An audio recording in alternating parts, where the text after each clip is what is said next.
डालना कि हम सोचे अभी तो छोटा बच्चा है, इसको चलने दो, जैसा करता है करने दो, छोटापन है अभी। तो शुरू से ही उसको उसका नैतिक बल को यदि हम बढ़ाना चाहते हैं तो उसको संयम की बात जो है शुरू से उसको सिखानी चाहिए। नैतिक बल उत्पन्न करने के लिए बालक को नैतिक वातावरण में रखना जरूरी है। वैदिक संस्कृति का बालक चारों तरफ से प्रलोभनों से घिरकर जीवन को नहीं प्रारंभ करता था जैसा आज के बालक को करना पड़ रहा है। माता पिता का जीवन संसार को भोगने का जीवन है, उसे माता पिता से अलग कर दिया जाता है। शहरों में प्रलोभन पग पग पर फैल रहे होते हैं, उसे शहरों से भी अलग कर दिया जाता था। जंगल में उसका मन विचलित करने वाली कोई वस्तु नहीं, उसे जंगल में रख दिया जाता था। वानप्रस्थियों के आश्रमों में उच्चतम नैतिक वातावरण संभव था, उसे इन्हीं आश्रमों में से किसी एक आश्रम में भर्ती कर दिया जाता था।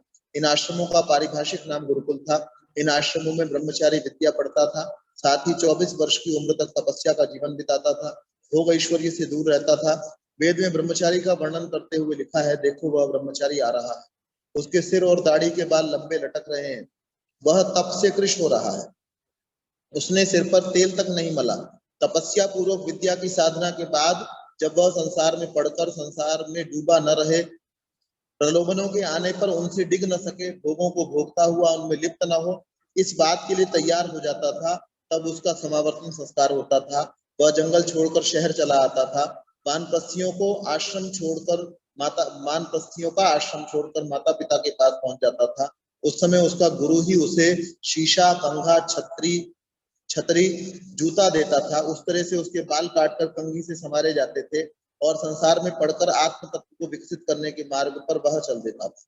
वह संसार में आता था परंतु तैयारी के साथ, प्रलोभनों का मुकाबला करता था परंतु उनके साथ टक्कर लेने के पहले साधना कर चुका होता था। इस तैयारी का नाम ही तो ब्रह्मचर्य आश्रम था।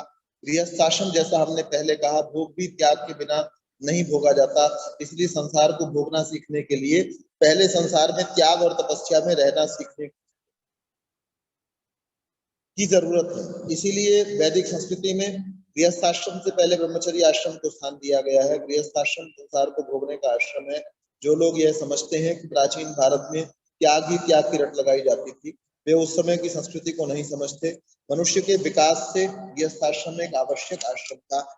मनुष्य में संसार का उपभोग करने की, विषयों की तह तक पहुंचने की वासना का ओर छोर देखने की जो गहरी भावना है, उसे वैदिक संस्कृति की जीवन व्यवस्था में पूरा स्थान था। आत्म तत्व के उच्चतम विकास के लिए प्रवृत्ति, भोग और विषयों से पूरी तरह निपट लेना, इस तरह निपट लेना कि फिर बार बार उधर खींचकर न आना पड़े, आवश्यक समझा जाता था।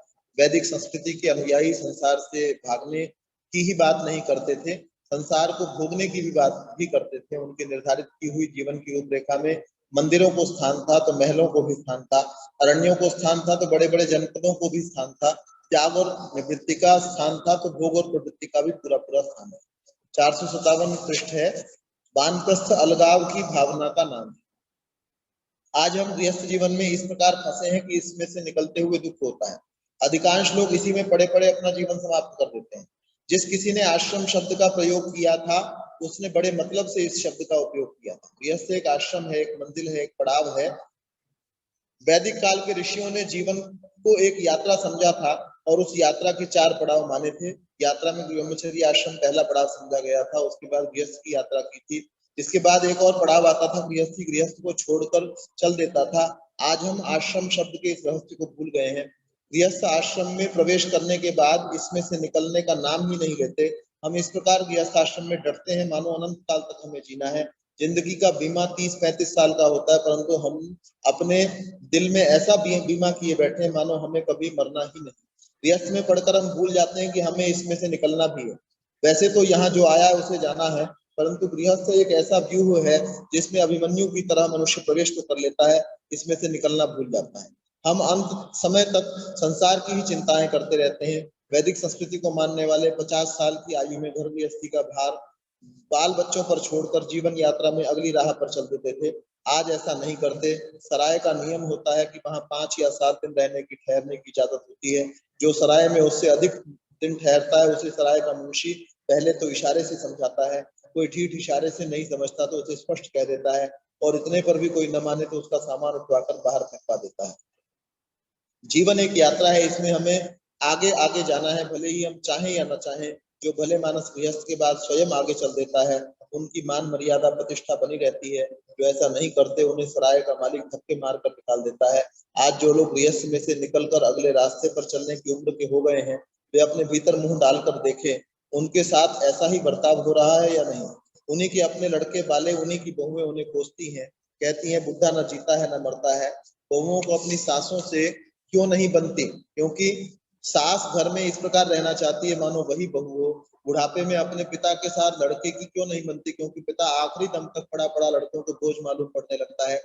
जिस माता पिता ने हमें पाला वे अगर बोझा भी हो जाए तो संतान का कर्तव्य है कि उनकी सेवा करे। आखिर माता पिता के ऋण को कौन चुका सकता है, परंतु यह तो संतान का कर्तव्य हुआ। किसी को कहना कि तुम्हारा कर्तव्य हमारी सेवा करना है किसे अच्छा लगता है। इसलिए प्राचीन ऋषियों ने संतान के माता पिता के प्रति ऋण को, जिसे वे पितृऋण कहते थे, चुकाने के लिए एक दूसरा मार्ग बताया था।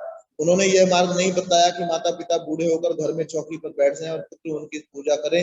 माता पिता के लिए उन्होंने यही कर्तव्य बताया कि वे गृहस्थ के बाद वानप्रस्थ हो जाएं, उनकी संतान पितृऋण को चुकाने के लिए गृहस्थ आश्रम में प्रवेश करे और अपने ही उत्तम संतान, अपने से उत्तम संतान संसार को छोड़ने का, संसार में छोड़ने का प्रयत्न करे। मनुष्य का स्वभाव है कि वह स्वतंत्रता चाहता है। अगर माता पिता घर में बने रहे तो उनकी संतान को घर में स्वतंत्रता से अपनी इच्छा अनुसार काम करने का मौका नहीं मिलता, और इसीलिए दुनिया में जिनकी सबसे अधिक बन सकती थी उन्हीं की इतनी बिगड़ जाती है कि आसपास के लोग तमाशा देखने के लिए इकट्ठे हो जाते हैं। माता पिता अपने समय में घर के मालिक रहे, अब उन्हें अपनी संतान को मौका देना होगा। लेकिन समय में, लेकिन हुकूमत ऐसी चीज है जिसे अपने हाथ से कोई किसी दूसरे को देने को तैयार नहीं होता। कोई छीन भले ही ले, परंतु अपने हाथ से दे कौन। इसीलिए आज चारों तरफ बाप बेटे की, सास बहू की लड़ाई दिखाई देती है। प्राचीन ऋषियों ने वानप्रस्थ आश्रम द्वारा इस समस्या का हल कर दिया था। उन्होंने कहा था कि जब अंत में दुनिया को छोड़ना ही है और धक्के खाकर बेइज्जती से छोड़ने की बजाय खुद क्यों ना छोड़ा जाए। वैसे तो संसार को भोगने की इच्छा हर एक में है, इसीलिए गृहस्थ आश्रम में उसे भोगने का मौका दिया गया है। परंतु क्योंकि गृहस्थी अपने अनुभव से देख लेता है कि इन भोगों में कुछ नहीं पड़ा, इसीलिए वह स्वयं इनसे मुड़ता है, उपराम होता है। भोग भोगने के बाद भोग का छूटना अवश्य भावी है।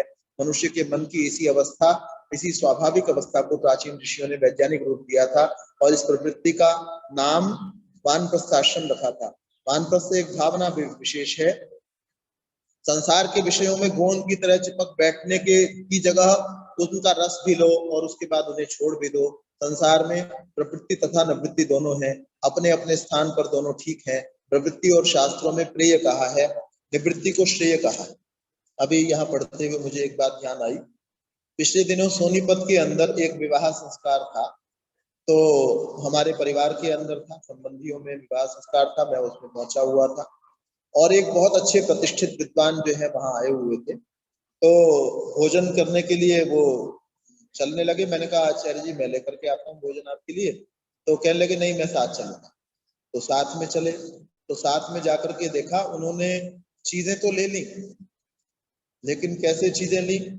कुछ गुलाब जामुन रखा हुआ था, उसका बहुत छोटा सा टुकड़ा तोड़ दिया, बहुत छोटा सा टुकड़ा। ऐसे ही कोई मूंग की दाल का हलवा था, एक चम्मच से भी कम रख लिया। तो मैंने कहा आचार्य जी ये क्या आप कर रहे हैं। तो कहने लगे बस इतना ही। तो आयु उनकी शायद 60 की होगी या 70 वर्ष की होगी, 70 से अधिक मेरे ख्याल में नहीं होगी।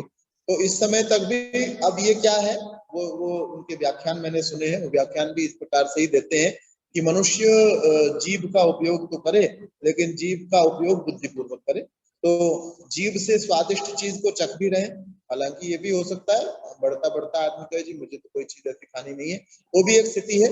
लेकिन ये भी स्थिति है कि आपने खा भी लिया और उसके बाद में इतना कम खाया कि आपके शरीर को उसकी हानि जो है वो कम से कम हो। तो यही बात यहाँ पर लिखी हुई है कि आपने रस को लेना भी है और रस को उसके बाद में छोड़ भी देना, अपने आप छोड़ देना। इतना नहीं खा लेना कि भाई उसके बाद डॉक्टर आपको कहे जी अब आपको मिर्च नहीं खानी चाहिए, नहीं तो आपको स्किन के ये रोग हो जाएंगे, आपको अब मीठा नहीं खाना है नहीं तो ये रोग हो जाएंगे, नमक नहीं खाना आपका तो सोडियम बढ़ा हुआ है।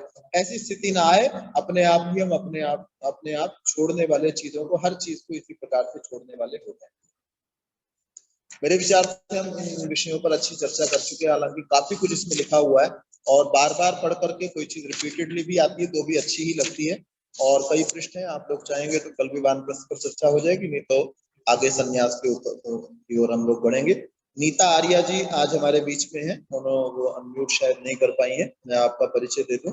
आप जो हैं आचार्य जी पूना के नमस्ते। अंदर, जी जी जी, आचार्य जी पूना में, नमस्ते। हाँ जी नमस्ते नमस्ते बहन जी। जी वीडियो भी ऑन कर सकते हैं तो कर लीजिएगा प्लीज।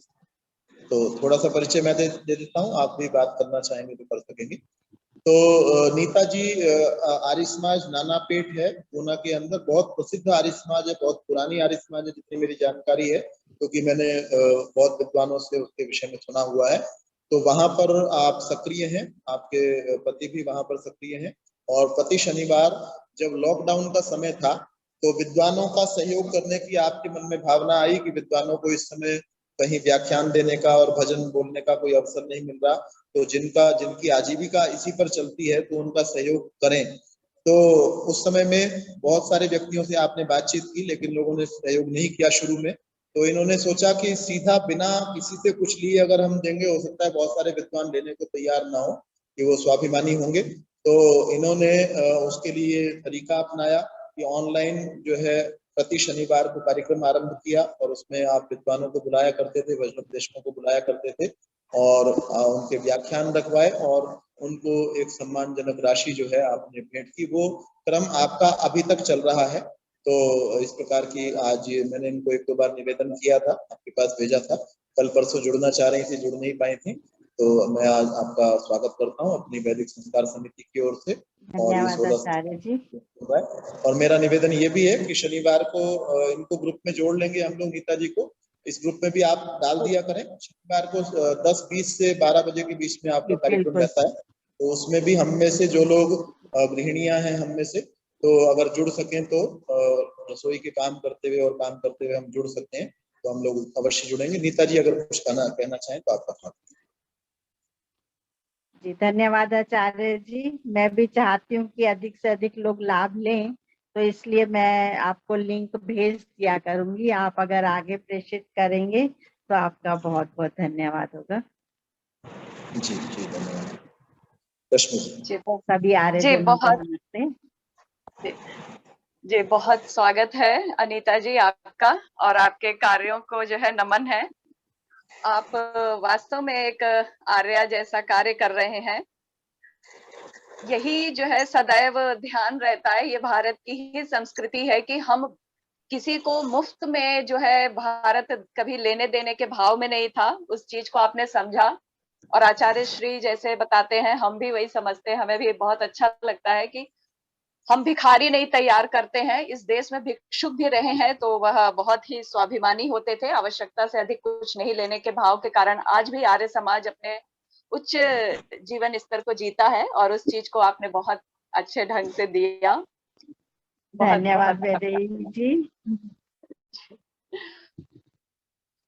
बहुत आपसे मिलकर बहुत अच्छा लगा, और आप हमारे इस कार्यक्रम में आए, नियमित आए, तो बहुत अच्छा लग रहा है। आप जैसे व्यक्तित्व आते हैं, वैसे सभी यहाँ पर जितने भी हमारे सदस्य हैं बहुत ही बुद्धिजीवी हैं सभी, बहुत। और आचार्य से श्री के साथ जुड़कर सभी को बहुत अच्छा लगा। एक्चुअली मैं एक दिन मैं बल्कि आचार्य श्री से बोल रही थी, मैंने कहा आचार्य श्री इधर उधर के कार्यक्रम में बहुत भीड़ रहती है, और जो आर्य समाज के बहुत इतने उच्च प्रवक्ता वक्ता होते हैं उनके में नहीं होते। तो आचार्य श्री ने मुझे बताया कि जो पीएचडी की क्लास होती है वहां पर कम ही लोग पहुंचते हैं, तो जो बहुत ऊंची जगह होती है वहां भीड़ नहीं होती है जी, वहां कम लोग होते हैं लेकिन बहुत समझदार लोग होते हैं। तो मुझे बहुत अच्छा लग रहा है कि हमारा जो यह सत्र है इसमें कुछ सदस्य हैं जो नियमित जुड़ रहे हैं, शुरू से जुड़े और आज तक जुड़े हैं, जिनको समझ में आने लग गया है कि भारत की वैदिक संस्कृति विश्व की संस्कृति है, और इसी के माध्यम से संपूर्ण विश्व को उत्थान की ओर ले जाया जा सकता है, और जो पतन की ओर जा रहा है वहां से बचाया जा सकता है। तो जी आर्या जी। धन्यवाद वैदेही जी, बहुत बहुत धन्यवाद। आपका कार्यक्रम अति उत्तम है, बहुत सुंदर प्रयास है कि हम इस कार्यक्रम को सुन पा रहे हैं और देख रहे हैं। आपका बहुत बहुत धन्यवाद। आशा करती हूँ कि ये हमारा कार्यक्रम बहुत शीघ्र ही आगे की ओर प्रगति करेगा, और हम इस कार्यक्रम को से सभी को लाभ देते रहेंगे। बहुत बहुत धन्यवाद वैदेही जी। बहुत बहुत आभार। और हमारे इस टीम में सहयोग करती हैं रेखा जी, रेखा सिंघल जी। जी रेखा सिंघल जी, अगर आप संभव हो तो थोड़ा सामने आ जाएंगे। वैसे वो रिकॉर्डिंग कर रहे हैं तो शायद हो नहीं पा रहा है। रीटा जी हैं, लता जी हैं, ये सभी हमारे बहुत ही, एक वैभव जी हैं, अभी नेट की प्रॉब्लम के कारण वो आ नहीं पा रहे हैं। तो जी ये रेखा जी।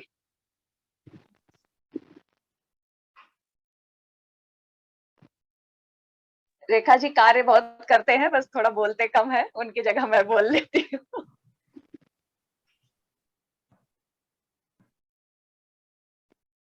जी आ रहे हैं। आप भी रश्मि जी वीडियो ऑन करके उनको दिखा दीजिए। मैं दोबारा बताना चाहूंगा। नीता जी, आप रश्मि जी हैं और इनका एक ग्रुप है कुछ लोगों का, और ये आसपास की झुग्गी बस्तियों में जाकर के पढ़ाते भी हैं। तो ये भी कार्य जो है ना, मैंने निवेदन आप लोगों से किया था।